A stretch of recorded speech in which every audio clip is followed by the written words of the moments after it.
하나님의 말씀을 보겠습니다. 사도행전 21장 1절로 6절 말씀입니다.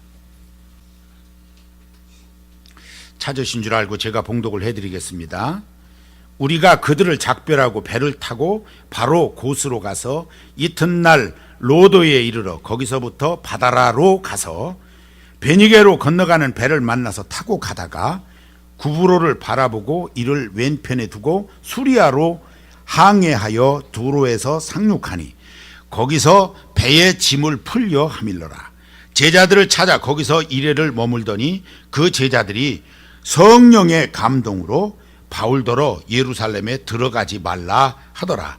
이 여러 날을 지낸 후 우리가 떠나갈새 그들이 다 그 처자와 함께 성문 밖까지 전송하거늘 우리가 바닷가에서 무릎을 꿇어 기도하고 서로 작별한 후 우리는 배에 오르고 그들은 집으로 돌아가니라. 아멘. 드림성가대 찬양 있겠습니다.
만과 인자하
우리가 신앙생활, 교회생활 하면서 자유스럽기를 원하지요. 현대 성도들은 더 그런 것 같아요. 자유스럽게 좀 어떻게 신앙생활을 할 수 없을까. 그래서 내 필요에 의해서 신앙을 이렇게 해볼까 저렇게 해볼까 생각도 하고 교회들을 선택하기도 하고 매이지 아니하고 신앙생활을 하려고 하는 사람들이 참 많다. 그런데 이게 현실은 그렇지를 않은 거예요. 부담스러운 게 있는 거잖아요. 현실이 그런 부분이 있어요. 이로 인해서 신앙생활하면서 갈등이 있기도 하고 내게 부담스러운 것이 있다면 그게 뭘까? 오늘 한번 생각해 보시면서 이 말씀 들으면 나름 은혜가 되실 줄로 압니다. 저는 오늘 이것을 일컬어서 내가 짊어져야 할 십자가다 이렇게 생각을 해요. 우리 한번 따라하겠습니다. 내가 짊어져야 할 십자가. 예, 분명히 현실적으로 존재하는 거예요. 자유스럽기를 원하는데 내가 짊어져야 할 십자가는 있어요. 더 나아가서 이 문제를 어떻게 해결해야 내가 좀 더 좋은 신앙생활을 할 수 있을까 이런 생각을 하지요. 오늘 십자가 목걸이 하신 분 계신지 모르겠어요. 조그마한 십자가, 요건 다를만 해요. 목에다 걸만 하다고. 이 십자가 목걸이 하나 정도 걸만 해요. 뭐 액세서리 같지 않습니까? 근데 그게 조금 더 커져 가지고 목걸이 차원이 아니고 그냥 목걸이는 목걸이인데 이렇게 걸었는데 한 요만한 놈은 여기다 걸어보세요. 한 요만한 십자가를 걸으면 요때부터는 부담스럽습니다. 집에 요만한 십자가 목에다 거는 거 대개 하나씩은 있으실 텐데 저희 교회에서 부활절에 이렇게 하나씩 걸어드리기도 했기 때문에 평소에는 안 걸고 다니시더라고. 이만하면 요게 이제 부담스러운 거예요. 십자가 목걸이는 예수 안 믿는 사람도 괜찮고 예수 믿는 사람이 십자가 목걸이 하나 딱 하면 요 액세서리도 괜찮아요. 이게 그 정도쯤은 그저 교회에 주일날 한번 슬쩍 갔다 오는 정도 하면 요 액세서리로도 괜찮은 거예요. 그런데 이제 조금 더 이게 신앙이 좋아지고 이러면서 십자가가 조금 커졌어. 오후 예배도 오고 수요일도 오고 하다 보면 요게 이제 약간 낭창낭창 하기는 해도 이게 무거워요. 십자가가. 그래서 요만만 해도 안 걸으려고 그래. 주어도 잘 안 걸어요. 그런데 이만한 십자가를 지라고 그러면 지겠어요? 이게 참 부담스럽지. 부담스럽습니다. 예수님도 이 부담스러움이 있으셨어요. 갈릴리 주변에서 사역하실 때, 특별히 가버나움 회당 근처에서 사역하실 때는 병든 사람을 고쳐주시는 일이 많았습니다. 아주 뭐 많은 사람들이 가버나움 회당으로 몰려들었는데 이 가버나움 회당 주변에는 아픈 사람으로 가득했어요. 그런데 찾아오는 사람마다 주님이 다 고쳐주십니다. 이로 인해서 입소문이 나는 거예요. 뭐 인터넷도 없고 신문도 없고 뭐 아무것도 없는 시대인데도 입에서 입으로 막 오르내리는 거예요. 야, 거기 가면 예수라고 하는 사람이 있는데 그 사람이 손만 얹으면 벌떡벌떡 일어나더라. 소문이 막 나는 거예요. 이게요, 유대 지도자들 귀에 들어갈 때마다 그 예수가 누구냐, 우리에게 방해되는 거 아니냐 하면서 이 유대 지도자들 중심으로 예수님을 해하려고 하는 일들이 많이 있었기 때문에, 그래서 고쳐주고 예수님이 뭐라고 하셨냐면 내가 해줬다고 하지 마라, 이런 얘기를 자주 하셨어요. 그 왜 그랬냐면 이 사람들이 자꾸 때도 아닌데, 다시 말하면 십자가 질 때가 아직 시간이 남았는데 자꾸 예수님을 해하려고 하는 세력들이 생겨나니까 누가 고쳐줬다고 얘기하지 마라, 이게 얘기 안 할 일이냐 그 말이에요. 내가 모든 수단 방법 다 동원해서 아픈 것 고쳐보려고 애를 썼는데 안 고쳐졌는데 주님이 오셔가지고서 그냥 이렇게 옷자락만 만져도 그냥 벌떡 일어나고 그 아팠던 질병이 물러가고, 심지어는 이 나병 환자들이 그 고침을 받고 더 나아가서 죽었던 사람도 일어났다고 하고 이러니까 이 소문이 안 날 수가 없는 거예요. 소문내지 말라고 했는데도 이게 우리 주님 앞에는 부담스럽게 작용을 하죠. 그러니 이거는 좋은 거예요. 긍정적인 거. 아무것도 아니죠. 이거는 예수님이 가장 힘들어하셨던 것 역시 십자가 지실 때인데 예수님이 그래서 자주 기도하십니다. 예수님도 부담스러운 거예요. 결국 이런 기도까지 하지요. 할 수 있거든 이 잔을 내게서 옮겨주세요.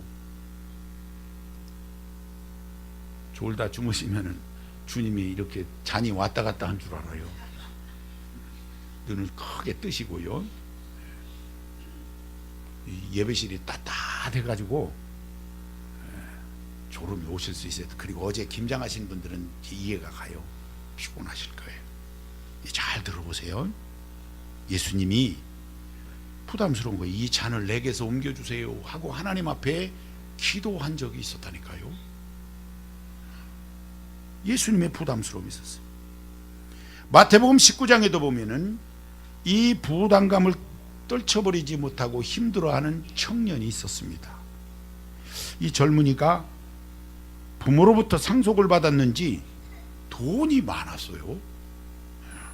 그리고 영생에 대해서 관심이 있어서 예수님을 찾아왔는데 우리 주님 앞에서 이런저런 대화가 오고 갑니다. 그 내용이 뭐냐면 계명을 잘 지켜야 된다 하는 말씀을 들은 거예요.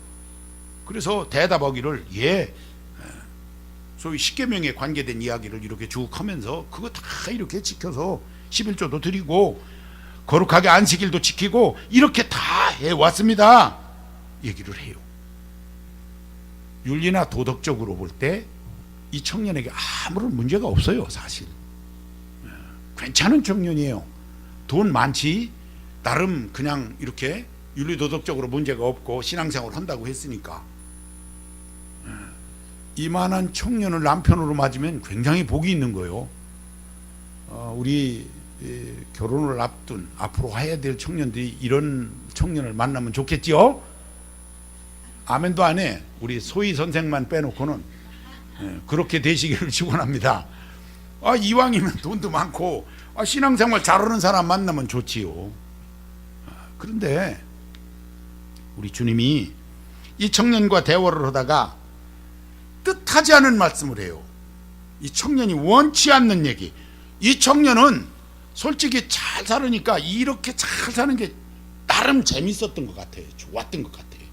그래서 이 기득권을 유지하고 그대로 영생으로 가고 싶었어요. 그렇지 않겠습니까? 그런데 우리 주님이 이 청년에게 하신 말씀은 내가 온전하고자 할진대 하시면서 있는 것을 팔아서 가난한 사람들에게 나누어 주고 나를 쫓으라 그러십니다. 뜻하지 않은 주님 말씀에 이 청년이 부담스러워졌어요. 이 청년이 이 주님의 요구를 듣고는 감당을 못해요. 근심하면서 그 뒷모습을 보이면서 갑니다. 그렇게 했다는 얘기는 없어요, 성경에. 이 주님의 요구가 참 부담스러웠어요. 오늘 본문 성경에 보니까 사도 바울 얘기가 나옵니다. 이 사도 바울도 심적 부담감이 있었어요.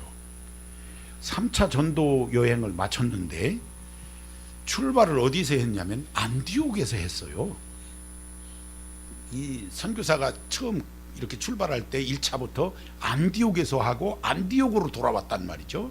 그런데 출발은 안디옥에서 했는데 그 절기가 다가오고 해서 이 사도 바울이 안디옥으로 가려고 하지 않고 예루살렘으로 가겠다라고 이야기를 하는 거예요.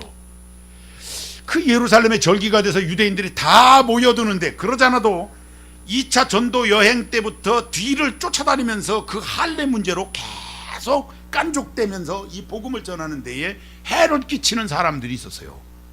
유대인들이, 같은 동족들이 해를 끼치는 거예요. 그래서 어려움이 있었어요.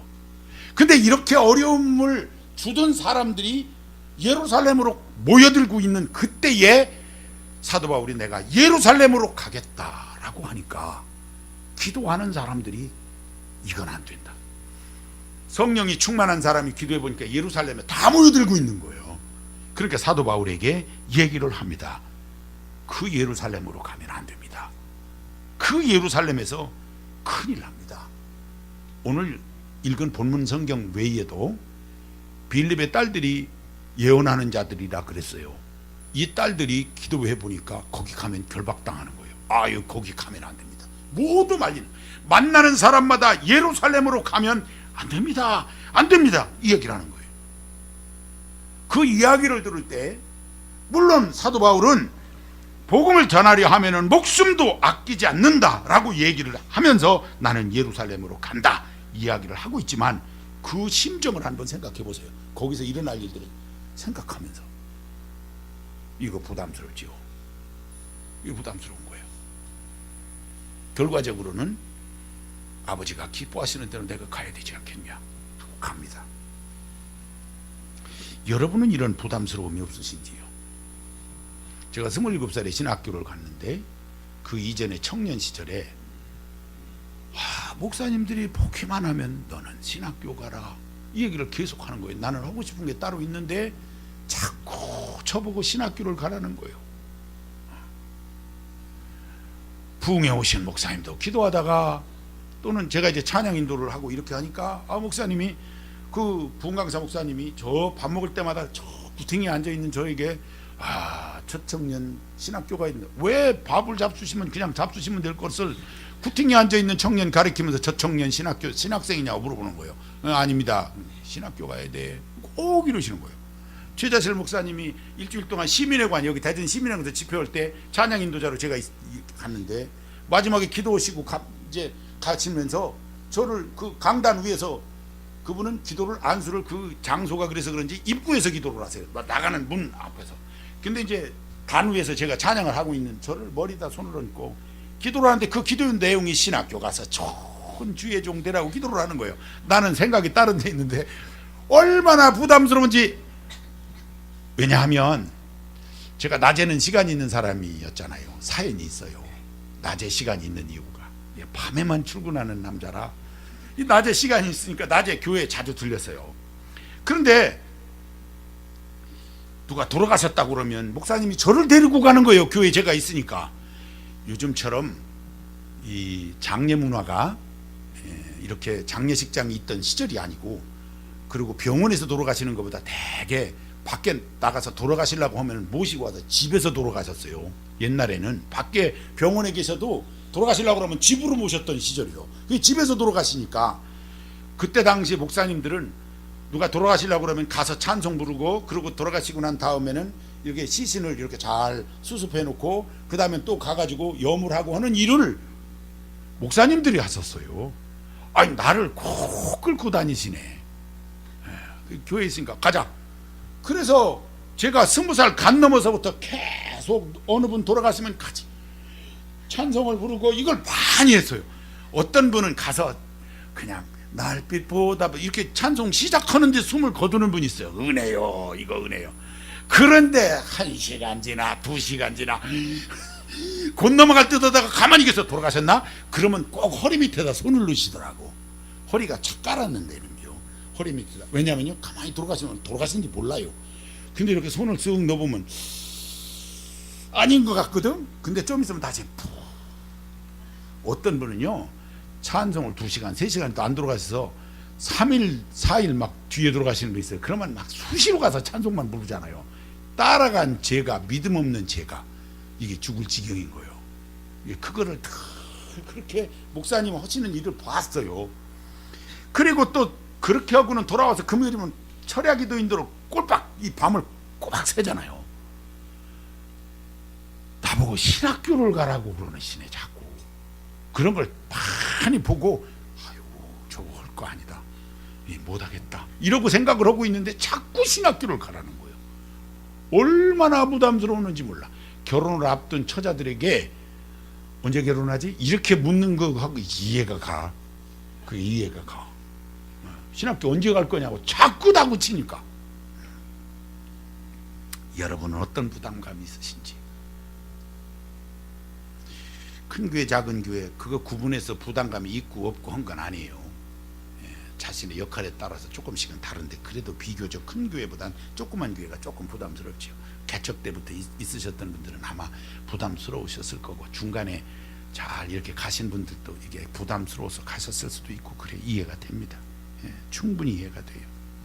그러다 보니까 요즘 작은 교회들이 얼마나 어려운지 몰라요. 작은 교회들이 참 개척하고 또는 개척하고 막 10년 20년 돼도 이 어려운 교회 너무 어려워. 안타깝게 그지없어요. 왜냐하면 부담스러우니까 나 같아도 거기 있을 것 같지가 않을 때가 있어요. 어떤 때는 부담스럽습니다. 선교하는 일 어렵죠. 어려워요.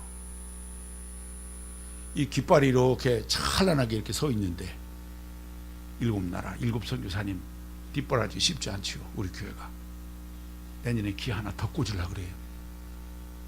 근데 왜 표정이 다 왜 그러세요? 기 하나 더 꼽으려고 한다니까 내년에. 할렐루야. 네. 어려워요. 여러분들이 선교 헌금이 1년 동안 한 7, 8천만 원 정도 헌금하세요. 다른 교회에서 알면 깜짝 놀래요. 뭐 얼마나 되겠어? 우리 인원이 몇 명 되고.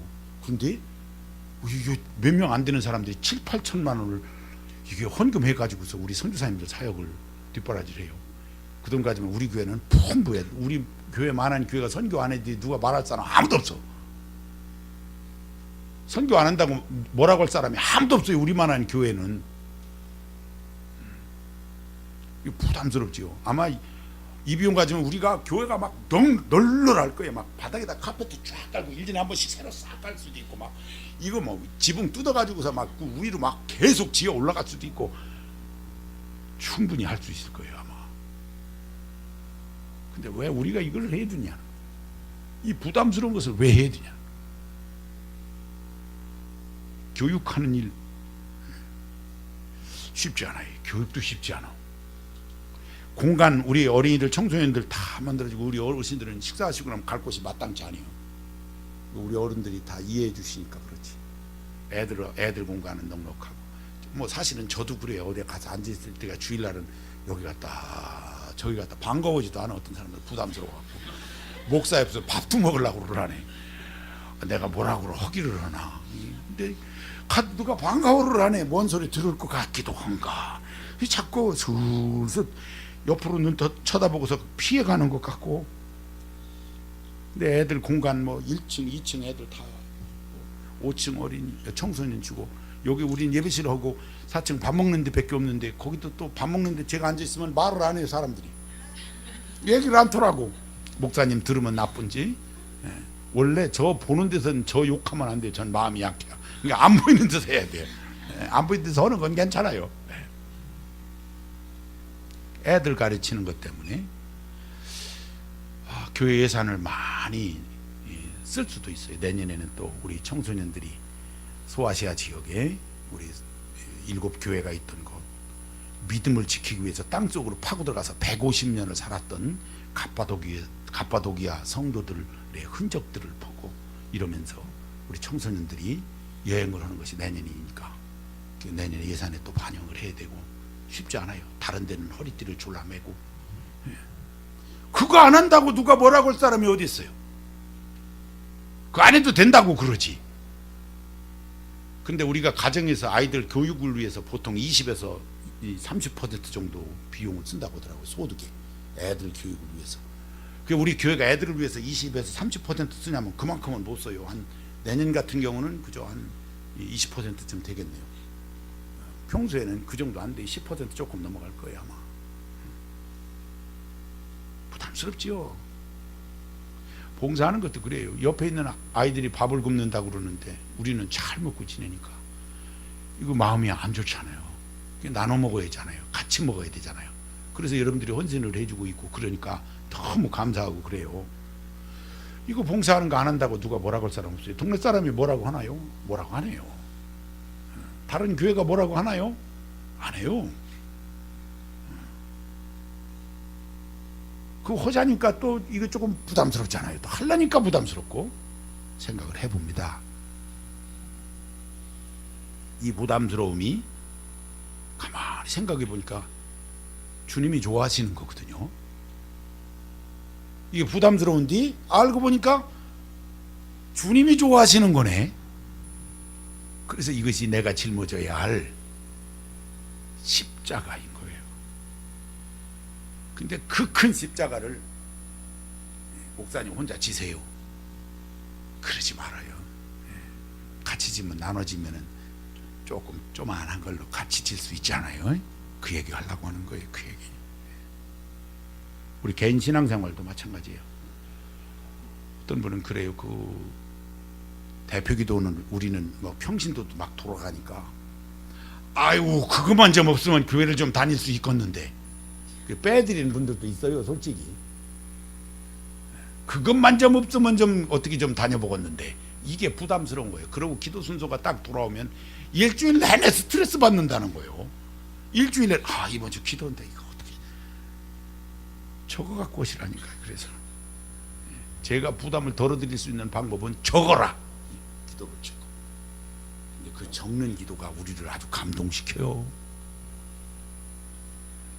우리가 언제부턴가 안 적고 오는 기도를 잘하는 줄 알고 근데 저거 일주일 동안 고민해가며 썼다가 그래서 기도문은 연필로 쓰는 거예요.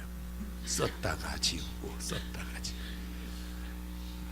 기도는 뭘로 써요? 연필로. 그 부담스러운 거야.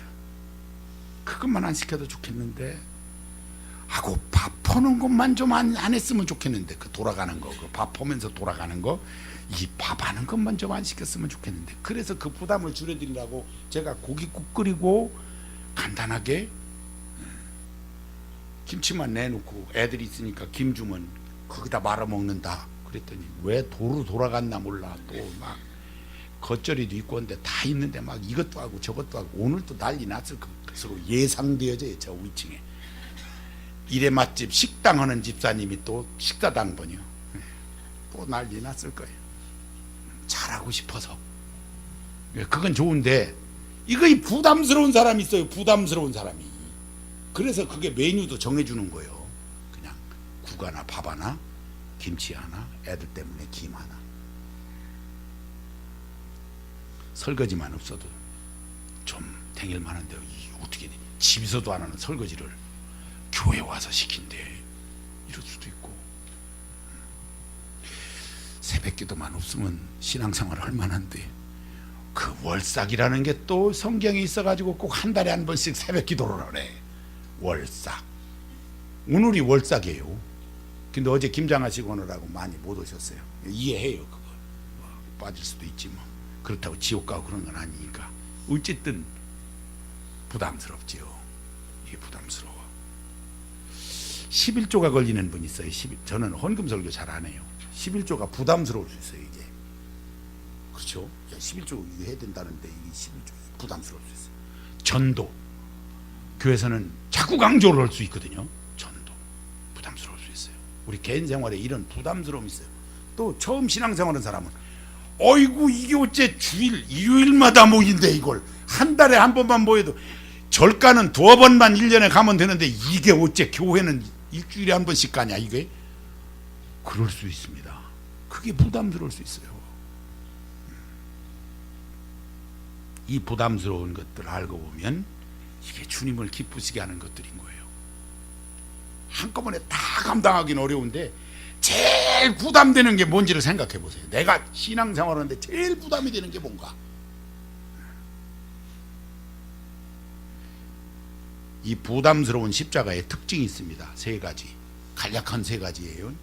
아이고 인제 세 가지를 인제 얘기하면 언제 세 가지가 끝나 이런 표정으로 저를 쳐다보시면 안 돼요. 금방 끝납니다. 첫째는 이 십자가는 그리스도인은 피할 수 없다는 것입니다. 이걸 피할 수 있으면 제가 벌써 피했죠. 여기 와 서 있질 않아.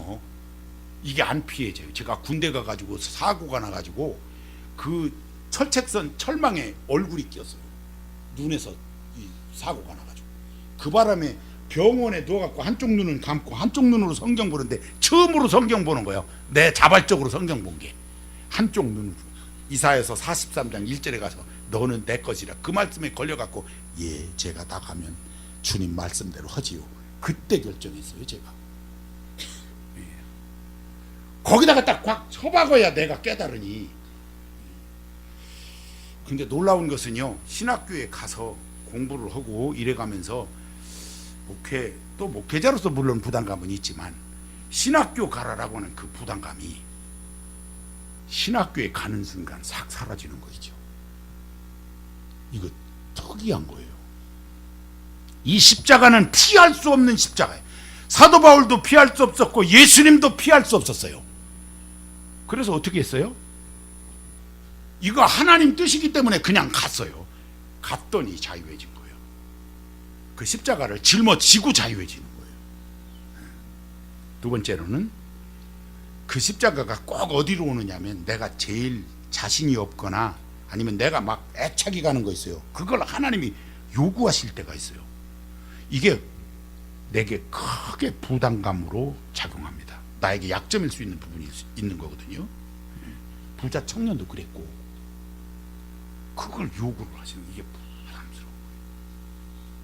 세 번째로는 믿음이 좋아지면 자기 스스로 그 십자가를 짊어지고 떨쳐버린다고 하는 특징이 있는 거예요.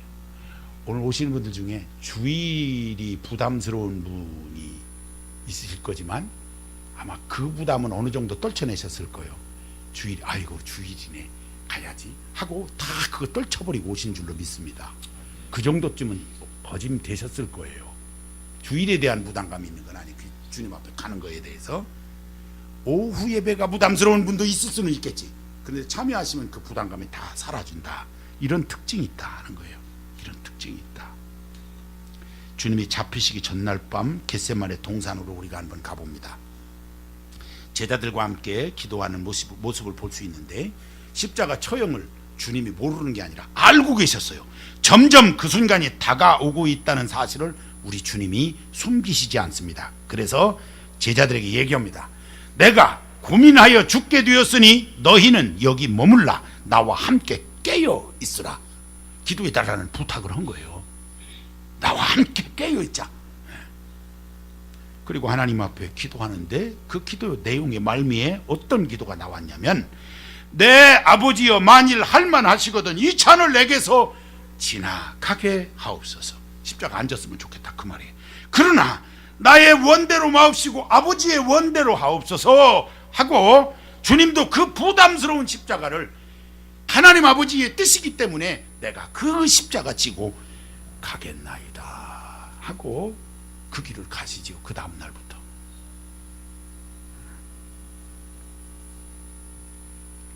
무엇이 십자가인지 알지 못하는 사람은 부담스럽진 않아요.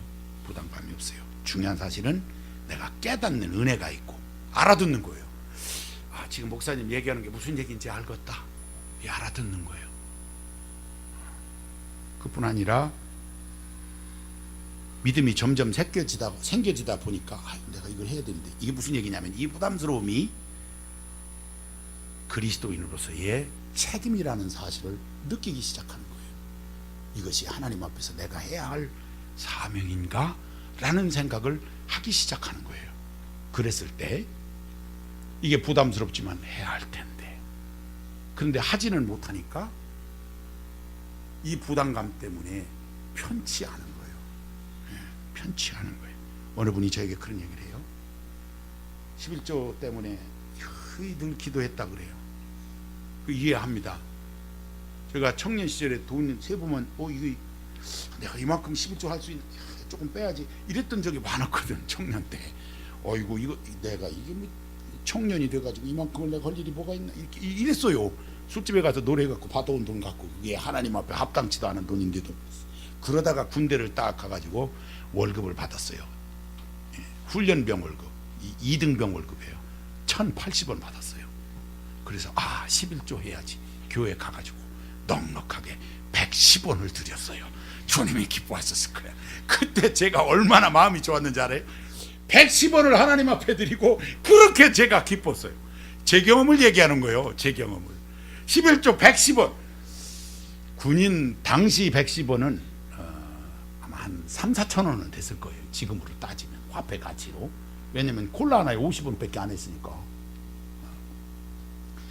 110원을 담아서 하나님 앞에 11조를 하면서 그렇게 좋았어요. 그리고 11조로부터 제가 자유해졌어요. 야, 이거 교사를 해야 될 텐데, 교사는 교사하다고 자꾸 그렇게 교사를 해야 될 텐데 그 부담스럽잖아요. 교회에서 제일 하기 싫은 게 교사, 노방전도, 식당 봉사래. 제일 하기 싫은 거 3D인데 아유, 근데 하면 기쁨이 있어요. 아이들을 바라보면서. 안 해본 사람 잘 몰라. 그런 거예요. 이 부담스러움이 없을 수가 없어요. 내가 깨닫고 이거 내 사명이구나 할 때는 그 사명을 잘 감당하려고 해야지 하고 결단하고 믿음으로 나아가면 그 십자가를 지는 순간 내 짐은 무거운 듯 하나 가볍다, 그 말이에요. 그 멍에를 주님께서 내게 주신 그 멍에가 그렇게 무거워 보여서 이걸 질까 말까 그랬는데 막상 지면 가볍다. 은혜인 줄 믿으시기 바랍니다. 한 해가 다 가고 있지요. 돌아봅니다. 한 달 남았어요. 돌아봐요. 1년 동안 믿음 생활하면서 부담스러웠던 일이 무엇이 있었습니까? 이거 혹시 내가 아버지 뜻대로 하지 않은 건 아닌가 살펴봐야 되고요. 이거 내 책임인데, 내 사명인데 하는 것 없습니까? 할 수 있는 것부터 하나님 앞에 기도하면서 한 달 정도 기간이 있으니까 충분히 기도하고 이 새해부터는 자유해지시기를 바랍니다. 이 부담을 떨쳐버리시기를 바랍니다. 십자가 지는 것이 최선이에요. 이 부담감을 떨쳐버리는 것, 그렇게 하다 보면 나도 모르게 잘 뛰어넘어가고 있어요. 하나하나 뛰어넘어가고 있어요. 그러다 보면 우리 주님 보시기에 주님 앞에 섰을 때 흠없는 그리스도인 되어 있을 줄로 믿으시길 바랍니다. 이 믿음 갖고 자유한 신앙생활, 하나님이 기뻐하시는 좋은 신앙생활, 마치 죄 가운데에서 이끌려서 그 자유함을 상실했을 때 그리스도 예수가 내 죄를 담당하심으로 믿음으로 이로 말미암아서 우리가 자유함을 얻듯이 내게 주신 사명 잘 감당함으로 자유스러운 신앙생활, 기쁨이 충만한 신앙생활, 아버지 뜻대로 사는 신앙생활, 달리 방법 없다, 내가 짊어지는 것뿐이구나 라고 생각을 하고 하나님 앞에서 좋은 모습으로 승리하는, 해가 지나갈 때마다 내가 그렇게 할 걸 하고 후회하지 않도록 새해는 잘 준비되는 은혜가 있게 되시길 주의 이름으로 축원합니다. 내게 주신 십자가 생각하면서 한 음성으로 기도하겠습니다. 하나님 아버지, 감사합니다. 우리를 자유케 하시려고 주님 오셨습니다. 우리 주님이 십자가 지시는 그 모습을 보면서 우리 주님도 아버지 뜻이기에 그 길을 기꺼이 가셨습니다. 다시 사셨고 영광스러운 그 자리에 우리 주님 계신 것을 우리가 압니다.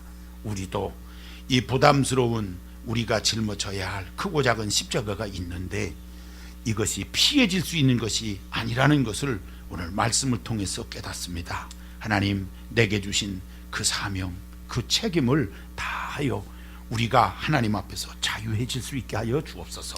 기쁨으로 충만해지게 하여 주옵소서. 열정을 가지고 주의 영광을 위하여 살아가는 은혜가 있도록 12월 한 달 동안 우리 자신을 돌아보며 잘 준비해서 2014년도 더 좋은 모습으로 하나님 앞에 서는 저희 모두가 되게 하여 주옵소서. 함께 하실 줄 믿사옵고 예수님의 이름으로 기도하옵나이다. 아멘.